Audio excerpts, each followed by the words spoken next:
This guy doesn't need superpowers. He eats bugs and instantly turns into a one-man wrecking crew. But when he goes up against the most dangerous vampire in history, those creepy crawly snacks might be the only thing keeping him alive.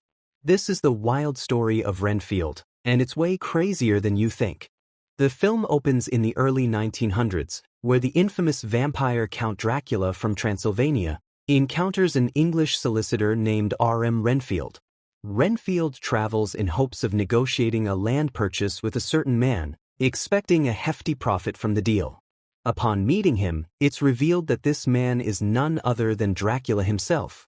Surprisingly, the two strike up a friendship and begin spending a great deal of time together, forming a close bond, until Dracula is ultimately brought down by the legendary Van Helsing.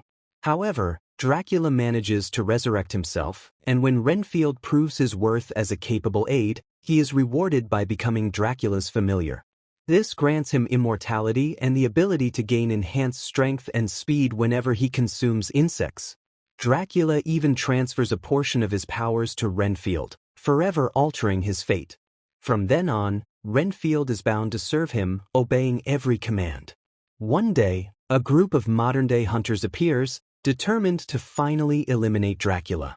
They manage to trap him within a protective circle and urge Renfield to walk away from him, insisting he can still reclaim a normal human life. While distracted, Dracula seizes the opportunity to escape the circle, quickly dispatching both the exorcist and the hunter. Another hunter arrives and exposes Dracula to sunlight, causing his body to ignite.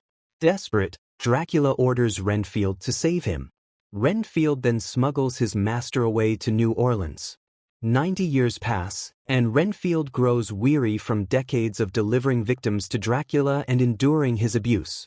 During this time, Renfield stumbles upon a 12-step support group for people trapped in toxic, codependent relationships. He formulates a plan. He will target the abusive partners discussed in the meetings, kill them, and feed their bodies to Dracula, sparing himself from guilt over harming innocents. At one session, he hears about a man named Mitch, a violent boyfriend. Renfield decides to hunt Mitch and present him to Dracula as a meal. Following Mitch to a warehouse, Renfield finds him with a group of friends, but before Renfield can act, an assassin from the rival Lobo crime family bursts in and kills Mitch along with his crew. The assassin then turns on Renfield, but Renfield swiftly overpowers and kills him. He learns the attacker was working for Teddy Lobo, a crime boss, and that Mitch had stolen drugs from him. When Teddy discovers his hired killer is dead, he flees. Renfield hauls the assassin's corpse to Dracula, but upon tasting the blood, Dracula spits it out in disgust. He chastises Renfield, claiming the man's wickedness makes him unsuitable for feeding, and demands that Renfield bring him good people instead, pure, innocent souls whose essence will restore Dracula to full power. He warns Renfield that failure to do so will result in his death, even scratching Renfield's lip as a threat before healing it with his own blood. Meanwhile, Teddy encounters a sobriety checkpoint run by Rebecca Quincy, a second-generation police officer. When Teddy panics and throws bricks of cocaine at her, she arrests him. At the station, corrupt officers release Teddy, prompting a heated exchange between Rebecca and her sister Kate, an FBI agent. We learn their father was killed in a police shootout, and the sisters now work together to dismantle crime in their city, though their conflicting methods frequently put them at odds. Elsewhere, Teddy's mother, Bella Francesca, berates her son, calling him a disappointment and doubting his ability to take over their powerful crime family. She warns that their future is in jeopardy if he cannot manage even small responsibilities. Renfield, searching for an innocent target for Dracula, sits in a cafe where Rebecca is investigating Mitch's case. Seeing police in the area, he decides to postpone his hunt.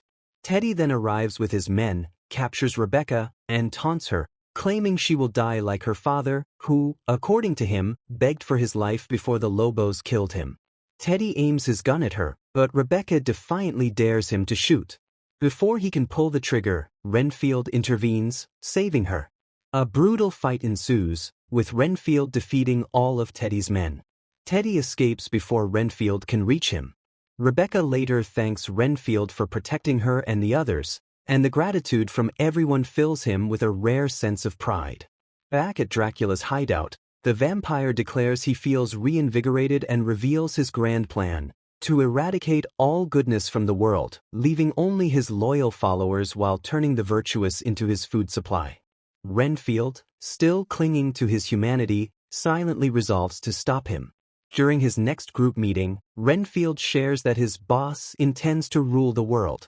The members tell him to stop feeding the boss's ego and focus on himself, explaining that withholding attention will weaken the boss while strengthening him.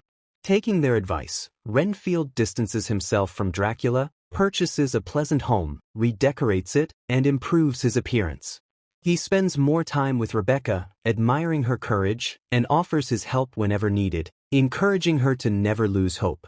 Meanwhile, Bella Francesca reviews security footage from the cafe fight and is once again displeased with Teddy. Spotting Renfield in the video, she orders her son to kill him immediately. Tracking Renfield leads Teddy to Dracula's lair, where his men are swiftly slaughtered by the vampire. Teddy tells Dracula they both share a love for wickedness and informs him that Renfield has been aiding innocence, an act of betrayal by Dracula's standards. The two strike an alliance. While Dracula schemes with Teddy, Renfield embraces his new life, cooperating with the police to help bring down the Lobo family. Outraged, Dracula confronts Renfield, only to be told that Renfield has made his decision. He will no longer serve him. Renfield tells Dracula he's had enough of this miserable existence and is determined to turn things around, aiming for a better life. He accuses Dracula of tricking him into servitude by granting him powers. Dracula counters, claiming Renfield has it wrong, that he was never a good man to begin with. According to Dracula, Renfield always craved wealth and status, which is why he abandoned his wife. He warns that betrayal has a price and vows to make Renfield's life a living nightmare. Dracula declares he'll torment everyone Renfield cares for before killing them, starting with his support group. Discovering the group's importance to Renfield, he decides to wipe them out. Realizing the danger, Renfield hurries to warn his friends to leave immediately, but arrives too late. Dracula, already there and overwhelmingly powerful, slaughters the entire group. Devastated by the loss of innocent lives caused by his connection to the vampire, Renfield is further shaken when Dracula tells him this is only the beginning.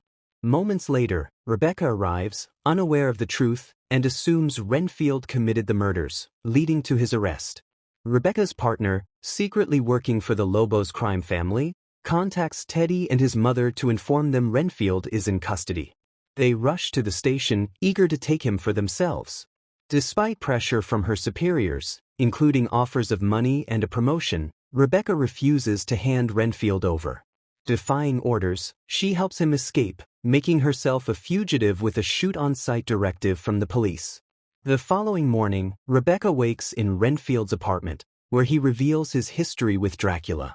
She dismisses it as absurd until a call from her sister, Kate, changes things.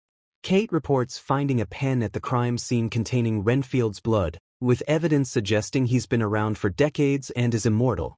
Meanwhile, Dracula visits Teddy and Bella Francesca, forming an alliance. Bella sends assassins after Renfield and Rebecca, but Renfield powers up by consuming bugs and fending them off. He confides in Rebecca about his family, admitting his mistakes pushed them away. While Dracula influenced his path, he takes partial responsibility for his actions. Bella then calls Rebecca, revealing she's kidnapped Kate. If Rebecca wants her sister alive, she must bring Renfield. At their meeting, Bella delivers Rebecca to Dracula while Teddy confronts Renfield. Enhanced by Dracula's power, Teddy initially struggles against Renfield but soon gains the advantage. During this time, Dracula shows Rebecca a barely conscious Kate and offers her powers in exchange for servitude, tempting her with the chance to avenge her father. Renfield, regaining strength by eating more bugs, kills Teddy and rushes to Rebecca's side. Rebecca deceives Dracula, feigning agreement before exposing him to sunlight. He flees into a darkened room, where he overpowers Renfield and kills him.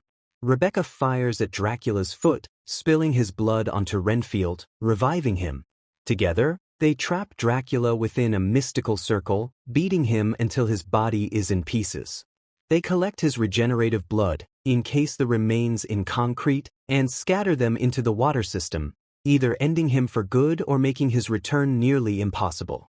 Renfield uses Dracula's blood to revive Kate, and with Rebecca's help, arrests Bella. He also resurrects his slain support group friends, feeling ready to start fresh. With that, the story concludes. Thanks for watching, guys. Please like, subscribe and comment. Thank you.